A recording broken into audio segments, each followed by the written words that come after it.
ನಾಡಹಬ್ಬ ದಸರಾ ಹಿನ್ನೆಲೆ ಮುಖ್ಯಮಂತ್ರಿ ಬಿಎಸ್ ಯಡಿಯೂರಪ್ಪ ಪ್ರವಾಸಿಗರಿಗೆ ಉಡುಗೊರೆ ನೀಡಿದ್ದು ಮೈಸೂರು ಪ್ರವಾಸಿ ತಾಣಗಳಿಗೆ ವಿಧಿಸಿದ್ದ ನಿರ್ಬಂಧ ತೆರವು ಮಾಡಿದ್ದಾರೆ.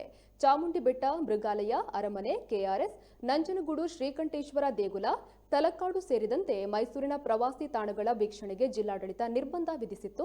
ಈ ಹಿನ್ನೆಲೆ ಹೋಟೆಲ್ ಮಾಲೀಕರ ಸಂಘ, ಟ್ರಾವೆಲ್ ಅಸೋಸಿಯೇಷನ್ ಸೇರಿದಂತೆ ವಿವಿಧ ಸಂಘಟನೆಗಳ ನಿಯೋಗ ಯಡಿಯೂರಪ್ಪ ಅವರನ್ನ ಭೇಟಿ ಮಾಡಿ ನಿರ್ಬಂಧ ತೆರವುಗೊಳಿಸುವಂತೆ ಮನವಿಯನ್ನ ಮಾಡಿದ್ರು. ಇದಕ್ಕೆ ಸ್ಪಂದಿಸಿದ ಸಿಎಂ ನಿರ್ಬಂಧ ತೆರವು ಮಾಡುವಂತೆ ಸ್ಥಳದಲ್ಲೇ ಡಿಸಿಗೆ ಸೂಚಿಸಿದ್ದು 5 ಹಂತದ ಲಾಕ್ಡೌನ್ ವಿನಾಯಿತಿ ಅನ್ವಯ ಪ್ರವಾಸಿ ತಾಣಗಳ ವೀಕ್ಷಣೆಗೆ ಅನುವನ್ನ ಮಾಡಿಕೊಟ್ಟಿದ್ದಾರೆ.